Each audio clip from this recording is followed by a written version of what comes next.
Hi everybody, and welcome back to Nick Talks. This week's amazing guest is my doppelganger. He's also called Nick. He's good looking like me. He's young like me. He's on GB News. He's on the Lotus Eaters. And I've even seen him live. I was at the Battle of Ideas last year in London, and Andrew Doyle and Lewis Schaefer were on stage with this gentleman, and it was the best hour I'd spent that weekend. Extremely funny, all three of them. I really enjoyed it. So let me welcome Nick Dixon to the show. Welcome, Nick. Thanks, Nick. And I'm also northern like you. That was another one you could have gone with. Oh, well, northern, there were so many. I think the thing I need to clarify is you're a comedian like me, but the only difference is you're actually funny. I just think I'm funny. You're pretty funny. You were being quite funny before we came on, talking about how you on Gettr, you're the wokest person on Gettr. Well, I have to be woke on Gettr because I found myself now having to pull people up on Gettr by saying things like, you're going too far with this now, or this thread, and let's not get into anti-Semitism, and that's just a conspiracy theory. And I feel like the people on Twitter who used to attack me and tell me those things is quite surreal. Yeah. Be a bit more sensitive. Come on, everyone's going, oh, who's this woke guy? Who's let him on Gettr? And yesterday I found myself in Tesco's actually looking at blue hair dye. That's how it starts, Nick. Yeah. I just might go straight to blue, and you might start throwing some soup at Van Gogh. So thank you for coming on the show. Hopefully we'll have a good conversation and people will enjoy it. My first question really is around 2.5 years ago. I was in the middle of a Twitter storm. I posted something about Black Lives Matter. It just went mental. I lost control of absolutely everything. It was all out of my hands and it changed my life. I believe something similar has happened to you. Could you tell me about that? Well, Nick, I'd hate to say it was on the same scale because I do a podcast with Toby Young called The Weekly Skeptic, and Toby always mocks me if I talk about being cancelled, because he says, no, I was cancelled. I lost 5 official positions, like government positions, whatever it was, public positions. I lost very little. But I said to him, Toby, I had nothing to lose in the first place. So I said to him, what's worse, a king losing his horses and maybe his throne and maybe everything, or a beggar who only had a slice of bread losing his bread? Because I had nothing, but I still got cancelled anyway, which was incredible. You actually had quite a lot more to lose. Yours was much worse, let's be clear. I didn't even call mine a cancellation until I was on Trigonometry, and they used the phrase, cancel comedian speaks out, a bit of clickbait. And Leo Kurtz was talking about it, my mate Leo, on his podcast, and he was saying I was being cancelled. I'd call it more of a pile-on, but it's easier to say cancelled, isn't it? So basically, it was very silly, Nick. I got a message from someone saying, I tried to get you on a gig. They were just a fan trying to be nice. They liked my comedy. And this is what the promoter said. This is a bit weird, isn't it? And it was like the promoter had said, we're not really booking straight white men at the moment. We're booking black. And he said, not that I'm looking for the opposite. Not that we're just booking gay disabled women in wheelchairs, which is a weird phrase he used, not me. But, we're just not really doing straight white men. And I just thought, well, I've had so much of this in the comedy world. It's a bit ridiculous. But I didn't really care that much. I just thought it's kind of mildly amusing. And what I did was I took out all the sensitive information so you couldn't dox the guy. And I just simply tweeted, I just tweeted something like, I dream of a day when I can be judged by the content of my character, or at least the content of my content. It was just like, I thought this will get about 38 likes, which it did. It was just a little joke about, my struggle is like Martin Luther King, you know what I mean? Just obviously absurd hyperbole, but didn't really think too much about it. But then the Express decided to pick it up somehow. I think Leo retweeted it, and it went to the Express, asked me about it, and I said a couple of things possibly shouldn't have. And then it just all kicked. Actually, that didn't even kick it off. What kicked it off was there's a website called Chortle, a sort of comedy blog that holds this weird power only in the comedy industry.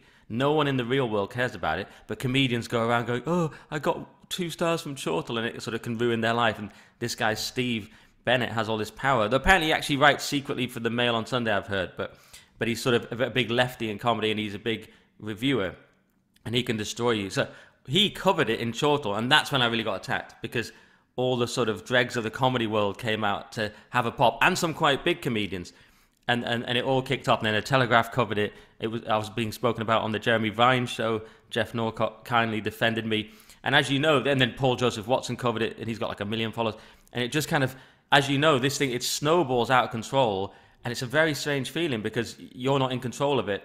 You're having a kind of, well, I was having a kind of fight or flight reaction, but it's nothing you can actually do, but your body's sort of experiencing it as a sort of an attack.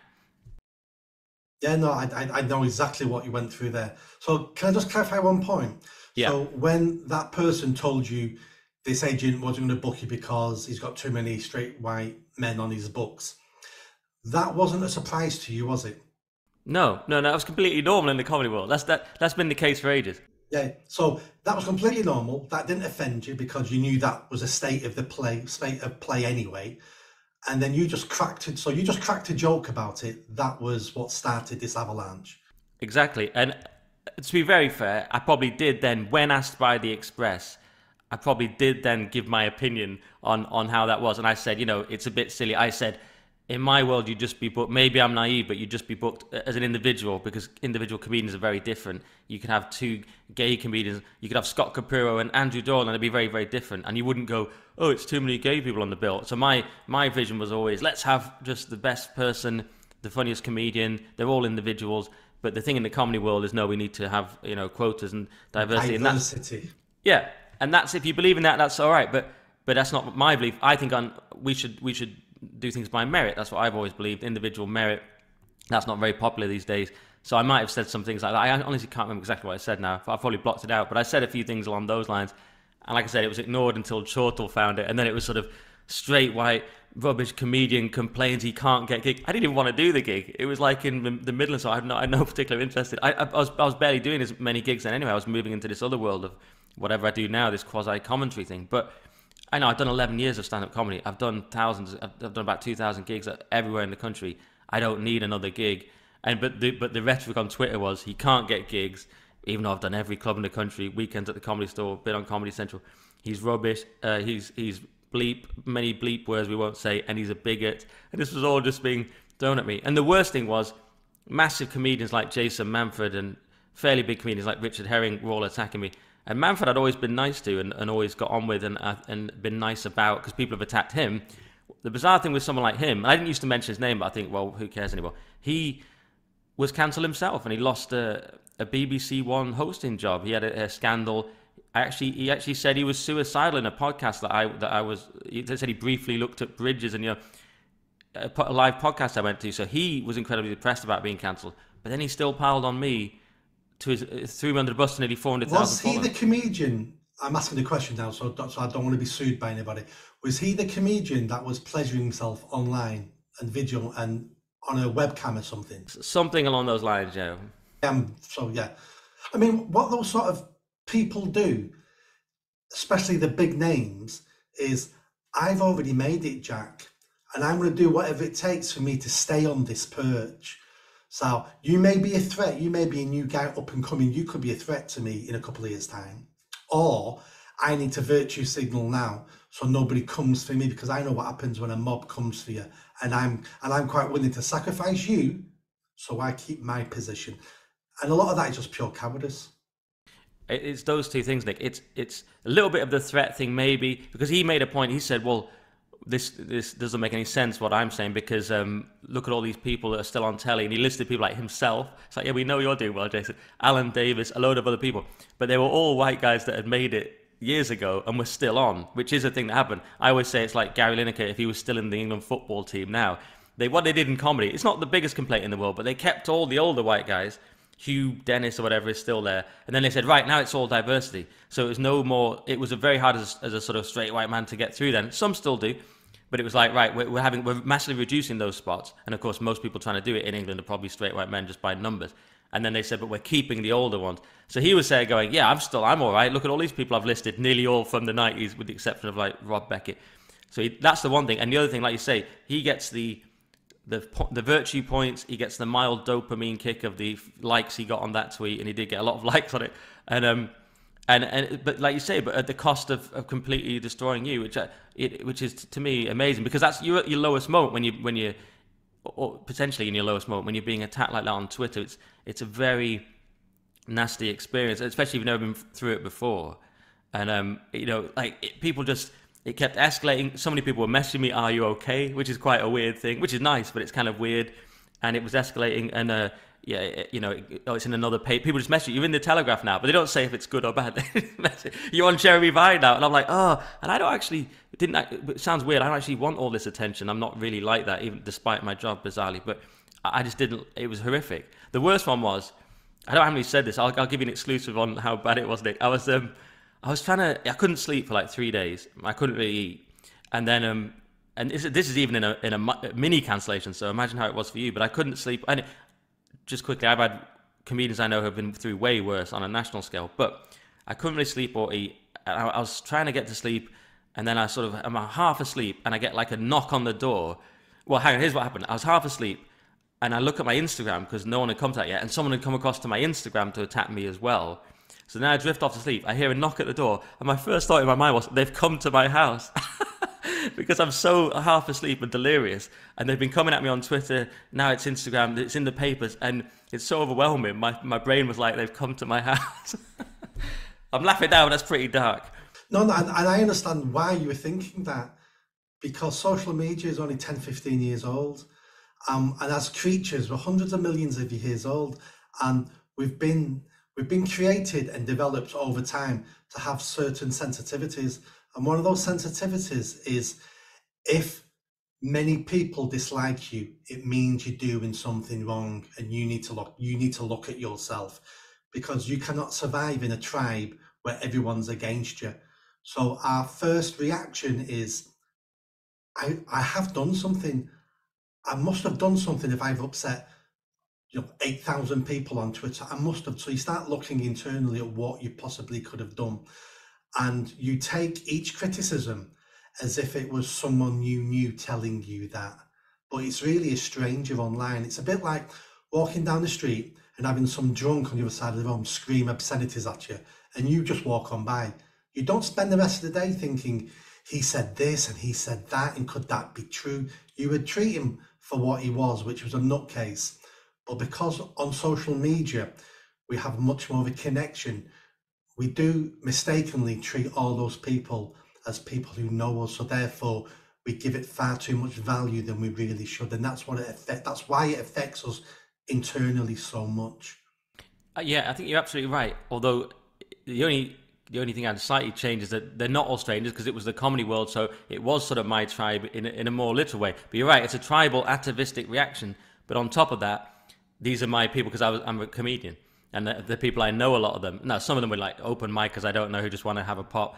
But yeah, they were all saying I'm a terrible comedian and stuff. But yeah, it's pretty horrible.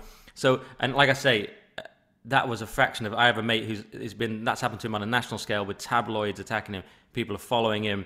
He's the public enemy number one. The Guardian said, people should hit him. Basically, it's like it got to. I've seen extreme levels of this, and like I say, Toby Young's was worse. Yours was worse, I'm sure. But yeah, people don't always realize how it affects you. I'm hoping I'd be more armored to it this time. And by the way, I muted it all. Last time I muted it all, but some of it gets through anyway, and people are telling you stuff, and it's almost impossible to completely block out. I think if it happens again, I think a lot of it would be water off the duck's back to you now, because you've been through it now. You've spent a long time processing it all. If just like I have, I shouldn't have done this, I shouldn't have done that, I should have done this. One of the lessons I learned is I should have fought back a lot sooner. I went quiet for a week, 8 days, about a fortnight. I went quiet. Well, I went to zero for a fortnight, and my strategy was, it'll go away, and it didn't go away. And what I was doing was ruining my own reputation with silence. And then the day I decided I was fighting back, I felt like a different person. I felt like the old Nick. I thought, right, you've destroyed me now. I've been sacked from the charity I founded. My reputation's in tatters. I'm unemployable now. I've got nothing else to lose. I'm going to tip this table upside down now, and let's see where these chips fall. Because I might not win, but I was saying to myself, I might not win, but I'll be a bloody good second, and I'm going to take some of yous down with me. And that was my attitude after 14 days. That's when I started fighting back. So I would do lots of things differently. And I don't think I'd be an emotional wreck like I was for the first 14 days. I think now, and I've had people attempting it since then, because I mean, I'm outspoken now. I wasn't 2.5 years ago. I was a mild-mannered, let's have a look at this slightly sensitive topic, and these are my views, being middle of the road, and let's all try to come to an agreement, and that was sort of my philosophy. I'm extremely outspoken now, and when people come to me now, I double down and I laugh at him and I say, come on, come and have a go if you think you're tough enough, because there's nothing you can do to me now, so come on. And they all just walk away because they're all cowards and they're bullies. And that was a big lesson I learned when I started fighting back. And I got an interview with the Mail on Sunday, and that hit the shelves obviously on a Sunday. And from that day onwards, I didn't get one more negative comment on Twitter or social media. Everybody shut up, because all of a sudden there's 10,000 people in the country messaging me on Facebook, all supporting me. And the couple of hundred people who were going for me and creating hell for me all just disappeared, because suddenly they weren't in a big gang anymore now. They were the minority, and 10,000 people were on my side, and it just all changed. Love that. I love it when you were like, right, I'm fighting back. And I had that feeling myself as well. It took a little bit longer than 14 days for me. But when I got that feeling, one thing that calmed me down, this will sound mental, is I was like, actually, they want to kill me. What I realized was the injustice of it was bothering me a lot. I was like, how can people like Jason Mapp and all these people throw me under the bus? It's so cruel. I've been friends with them or whatever, or friendly with them. But once I realized, once I decided at least, they're trying to take me out, then it became a simple battle. I was like, okay, well, I know what that is. Well, I'm fighting back, you know what I mean? So then it just changed it, because the injustice of it and the unfairness was bothering me, until I was like, no, they're your enemies. They're trying to take you out. They know you're at a weak point. They're trying to take you down. I was like, okay, now I can fight back, because that was something I knew about. But the only problem is, at first fighting back, my friend advised me, who had been through this on a much bigger scale. He said, the problem is if you tweet stuff immediately, all of it will just be used and twisted, and anything you say, when it's in that maelstrom, anything you say, because some people are saying, why don't you just say this? It's like, you're not in it, you don't quite get it. Anything you say will become another pile-on, and you're at a weak point then. And the funny thing about it is, Nick, you think you know what it would be like, but actually you don't know what it would be like. No one can actually, even though mine was again at a smaller level, you thought I probably know what that's like. It's probably pretty bad. It's actually way worse than you think. At least the first time. No, absolutely. I mean, I'd actually thought about this before it happened to me, because I knew somebody like me who set a charity up, award-winning charity, was doing, she was about 5-6 years ahead of me, because she set it up before me, so she was always doing better than me. And I'm well deserved as well. She was an excellent woman, and she got eased out and kicked out of her charity, not because of the same things like me, but so I'd already contemplated and worked out, what would I do if people wanted to kick me out of my charity? And I'd put some things in place, made sure the board, I had friends on the board, and even somebody I put on the board who was a friend of mine for 15 years, even he turned against me. And like Steve Jobs. Yeah, it was all basically self-protection. They saw what was going on and went, if we don't give them Nick's head, they're going to come for our head, and rather Nick's head than my head. And it was just that self-preservation. Yeah, that's amazing. It's what happened to Steve Jobs, isn't it? He got kicked out of his own company, of his own board. You're the new Steve Jobs. Yeah, I can't imagine that. If I actually founded the charity, I'd be so furious. Yeah. And I don't know if you know, let me tell you about this. The only thing that makes me smile at this whole incident for me was the best insult I was ever called. And it was online, and some woman contacted me and said, I'll take on board, Nick, all your charity work, the amazing work you've done, saving girls from being raped and dragging boys out of criminal gangs and saving their lives. I'll take on board all this amazing work you've done over 2 decades. But you're still a Nazi. I just think you're a compassionate Nazi. That was the best insult I ever got. It makes me smile today.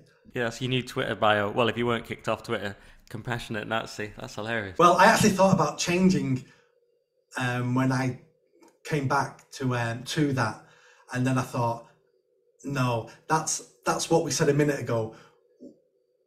When you're in it, you start saying things like, I don't want another pile-on. I don't want to make this worse. And I thought, I might be going a step too far if I change all my social media to the compassionate Nazi. So that's why I didn't do it, but I was tempted. That's hilarious. So, Nick, I've noticed that you've done some comedy gigs around Christianity, and I believe you're a Christian yourself.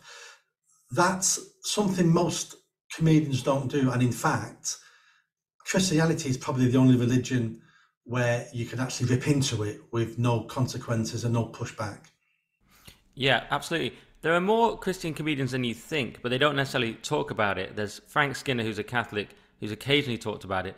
There's Tim Vine, there's Milton Jones, my mate Paul Tonkinson, but yeah, they don't necessarily go into it that much on stage. I tried to do a show about it, quite difficult because there's so many different denominations that were coming into the room, and it became a kind of, I'd be like, which one are you? And like, I'm evangelical, I'm Calvinist, and there was so many, and so it's quite hard because they don't all agree. But yeah, I've got one really good joke out of it at least, which you can see on my Comedy Unleashed videos on YouTube. We don't have to do it now, but yeah, I did get at least one good joke. But it's been interesting, like you say, people have thanked me a lot for it. Even just talking about it on GB News, let alone in comedy, people have thanked me for actually talking about Christianity in a positive way, which is now a radical act. As you know, we've gone from being the state religion that it was basically assumed when I grew up that you were a Christian. It was just normal. You know, I've grown up in a little village in the countryside in the north. You were just naturally a Christian. The schools were Christian. Now, and Peter Hitchens puts it down to the 2010 Equalities Act, but now it's on the level of just any other religion. It's like Scientology. So the best you'll hear is someone will say, "Oh, we should protect Christianity as sort of even to these other religions," but it's had a massive fall from being, you know, the norm to sort of lifestyle, a strange lifestyle choice. Do you know what I mean? So, Yeah. I was going to say, is there any negativity being a Christian? Is there any downside to you being an open Christian in comedy or just in life in general? It's interesting. I think I'm in the circles I'm in now. There isn't, because I'm I'm at GB News or the Lotus Eaters or Comedy Unleashed, things like this. I'm in places that are more open-minded, the battle of ideas. So the kind of circles I'm in now, there isn't. But it's certainly a weird thing to say. I even found when I tried to talk about it in normal comedy clubs, i.e. not Comedy Unleashed, which is a bit different, which is a sort of free speech comedy night, but normal comedy clubs, there was a weird tension mentioning it. If the joke was good enough, it'd still get a laugh. But I noticed, it's weird to even talk about. We're almost embarrassed about this. And that's actually what my joke was based on. But we're embarrassed to talk about it almost in this country. And I find that incredible. It's thought to be such a weird thing. The secular world is taken over. The normal view is it's a sort of liberal secularism, or whatever you'd call it, a kind of neoliberal secularism. That's kind of assumed, isn't it? If you just talk to a normal person who doesn't follow the culture war, they do think it's weird that you're a Christian. My only disappointment is that I haven't been able to convince everyone sort of in our side of things, whatever that side is, to actually be Christian. I've been trying to convince people at the Lotus Eaters podcast. Connor is a Christian, Rory is, I think, but most of them aren't. Like Carl Benjamin's not. And I try and convince them. It's quite hard.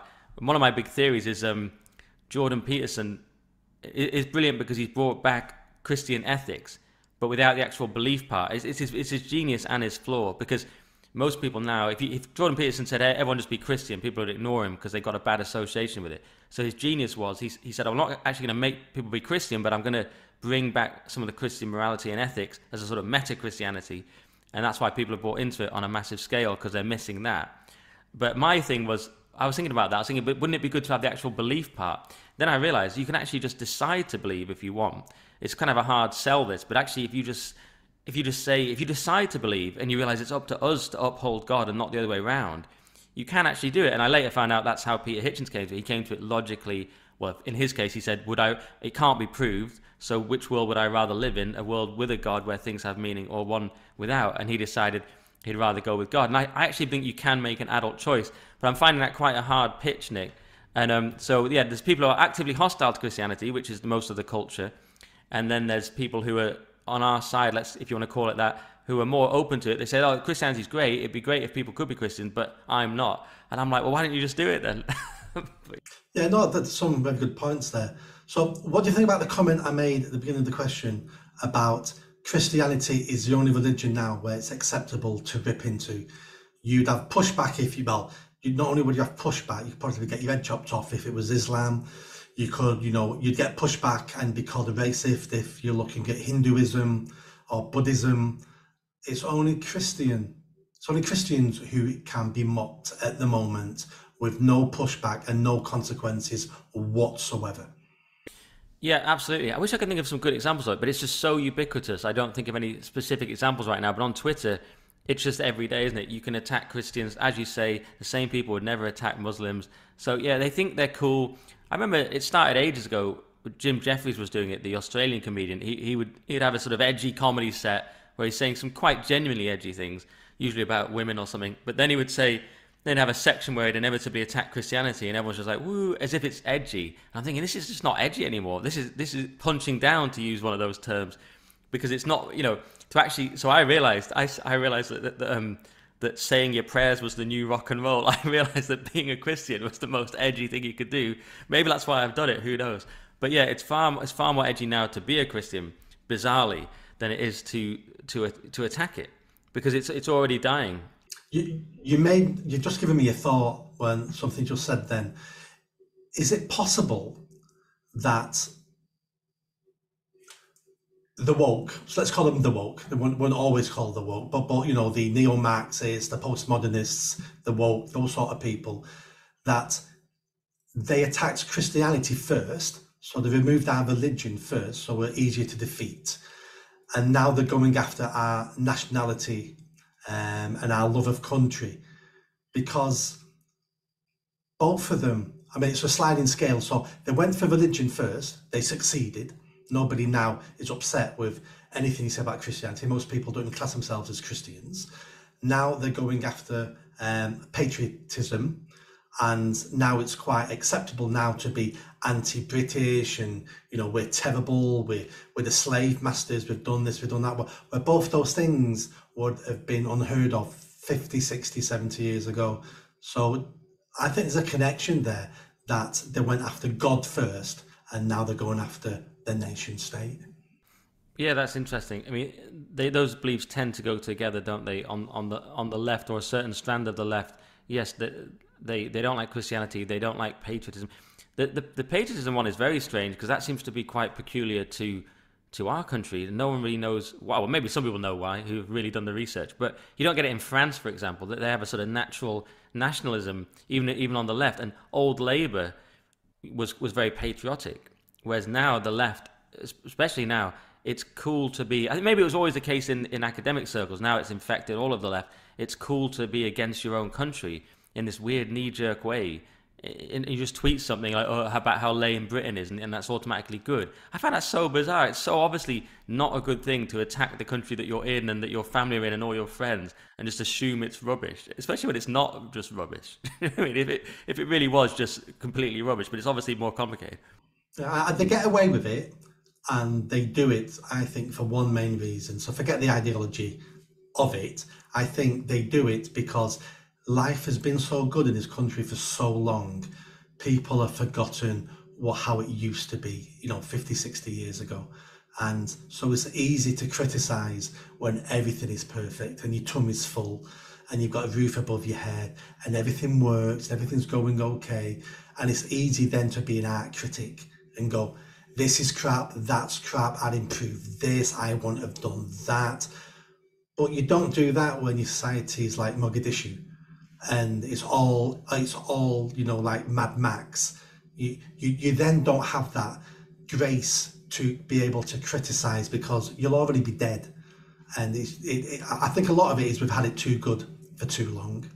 Yes, it's a sort of spoiled ingratitude that comes with. It's exactly what spoilt children do.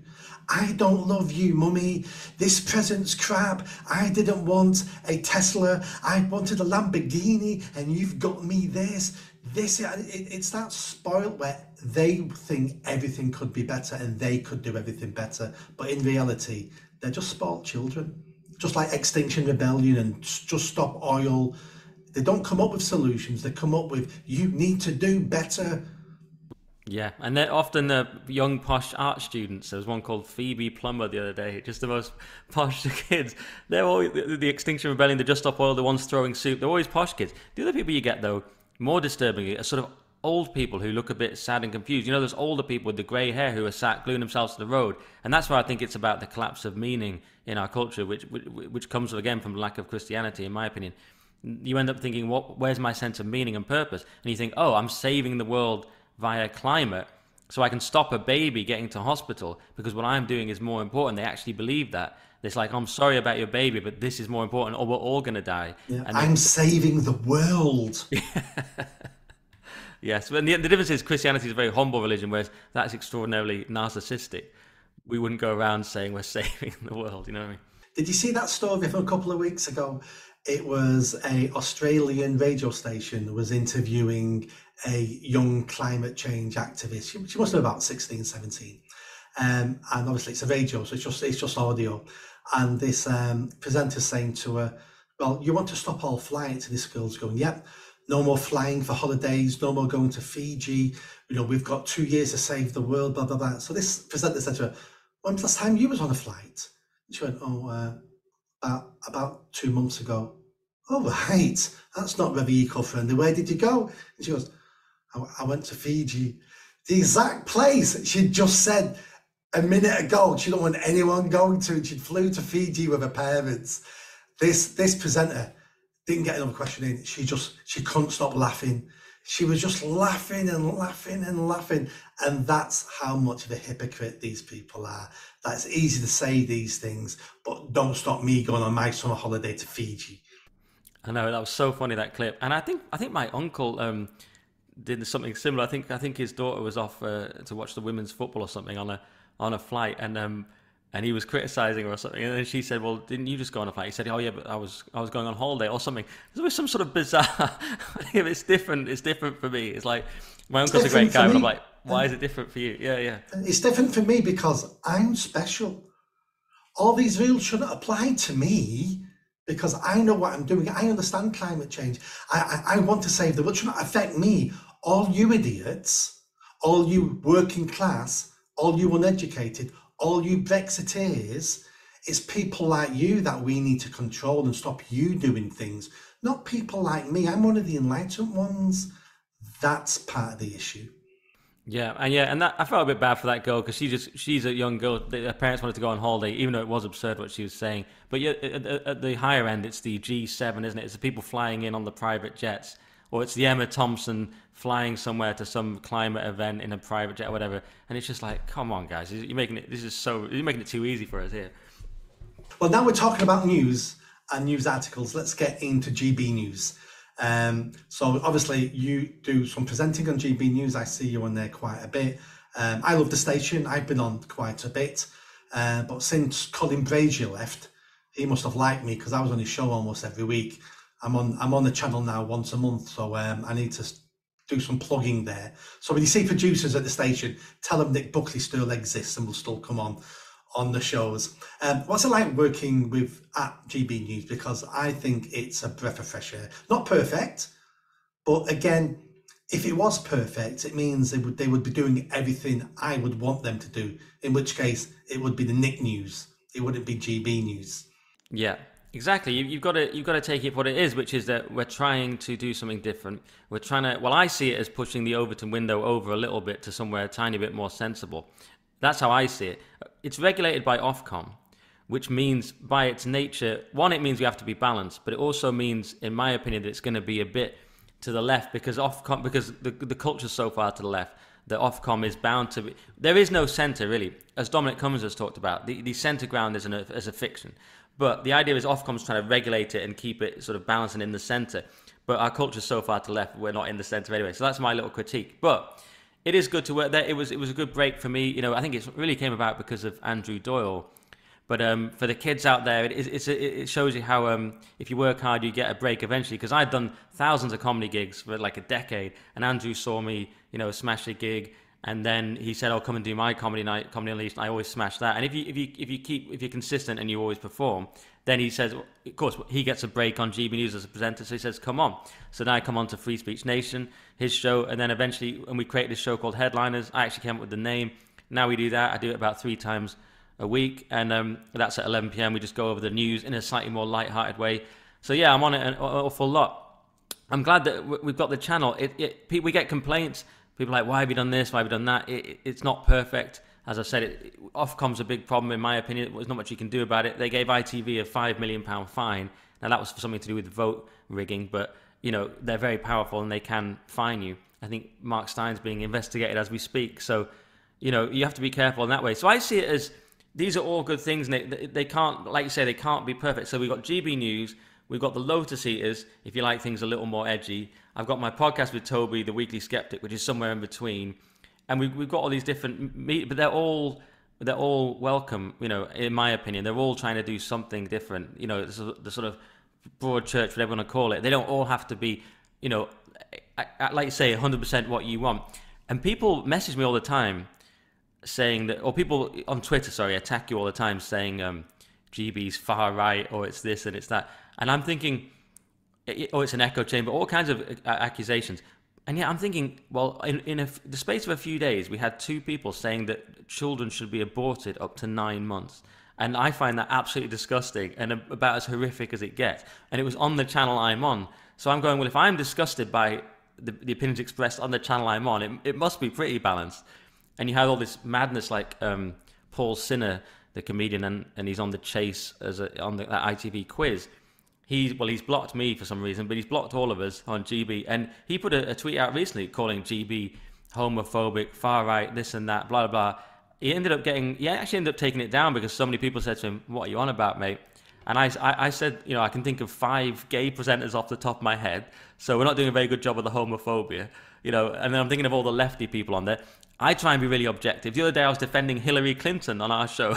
I hate Hillary Clinton, but I was trying to be objective. She was saying she wanted to bring the Democrat Party more centrist, and I was going, yeah, that's a good idea. So things like that, or I try and look at the budget in an objective way, where, you know, the Bank of England's criticism of it or whatever.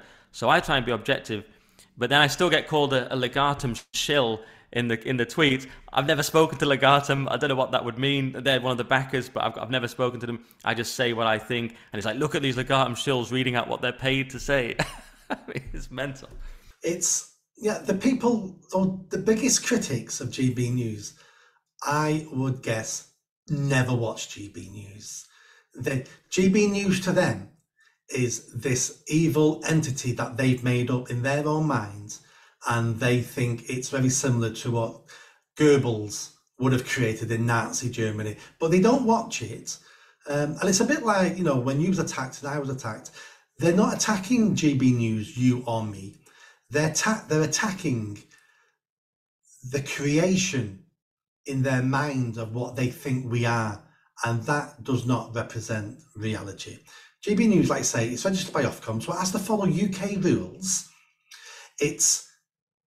I think it's quite fair. There's presenters on there I don't like. There's some presenters I think are excellent, and that's just their style. You know, some of the headlines I disagree with, some I do agree with. But you're right, there's other outlets out there, and we shop around. So I'll watch some stuff off GB News. I watch some stuff off Lotus Eaters. You know, I will watch a bit of talk radio. And then I look at some of the, you know, I like the Australian Sky News. And I watch other stuff. I tend not to watch BBC and Sky News because it just tends to annoy me. But I watch stuff on YouTube. So it's about having that selection of picking what you want to watch. But I think GB News has been absolutely great. I think it is starting a new conversation in the country. I think people who thought we had a fully independent, middle-of-the-road press before, some of them are now waking up going, I'm seeing a different side of the news now. I'm still watching all of it, but GB News now is making me think, oh, should I always trust the BBC and Sky News? And the answer is, you should never trust any news outlet 100%. Any news outlet. And some of those conversations I think people are beginning to have and realise that they need to a lot more independent thinking. Yeah, and a few points there. You reminded me of this thing about it being, it's sort of a phantom in their minds rather than the reality. My brother was messaging me, maybe I shouldn't throw my brother under the bus, but he's never seen my shows. He doesn't know what they're called. I don't think he's ever watched any of them. I don't think he can name them. But the one time he messaged me was when he said, I've heard GB News is owned by Russia. And I'm like, oh, cheers, mate. So he's never watched it. And we got into an argument about it. And he goes, I just don't like its editorial policy. I was like, oh, really? What is that? What is the editorial policy? Because it's regulated by Ofcom. I mean, what do you think the editorial policy is? How do you know? I don't really know it. I work there. How come you know it? That is something he's read off somebody that someone else has put on Twitter, that he's read. That sounds one of those smart sentences that if I say that to my brother might think I know what I'm talking about. So he's got about editorial policy, and you go, well, what is it? Because I work there and I don't know what it is. And he's gone, Yeah, I know. But luckily, my parents are watching it, which has been really nice. And my parents are the kind of people who you will actually get with GB News because my mum's like head of her local WI. You know, these are salt of the earth people. She would resent probably being called Middle England because it's kind of like a pejorative. it's an insult now, yeah. Exactly, but that's what she is, and it's great, and they're watching it, and they go, yeah, I quite like it, and that's great. The boycotts have been a huge problem, though. This absurd boycott. When it started, we had all these advertisers. I think it was IKEA, Sainsbury's, people like this. And they've all scarpered because of this bizarre campaign before it even started from people like Hope Not Hate, who are not credible organisations. And then you're done. Then it's very hard to get advertising, so they can hurt you like that. And it's all based on this weird myth. It's based on this tribalism, GB bad, and that's about as sophisticated as it gets. And when we launched Headliners officially, it had been out for months on the telly, but we just put a picture out with the people, and we got brutally attacked by all the comedy industry, of course. Then John Cleese joins, he gets attacked. It's his time to be piled on, and it's just like none of you have watched it. It's just so idiotic, isn't it? So let me ask you a slightly controversial question before we end. What's the thinking within GB News about Talk TV? Well, Talk TV is the big rival, isn't it? So there is no, it's just, you just don't mention it. It's like Voldemort or whatever. I'm not a Harry Potter fan, but you basically just don't talk about it.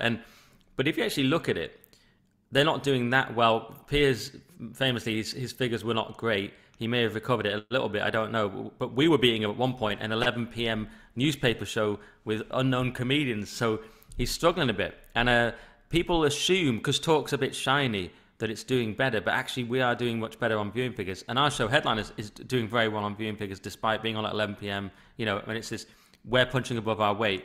So Talk, I think, is perceived as like, oh, some people think it's the shiny one and it's the better one, but it hasn't worked out like that way. We launched first, so that was a big thing.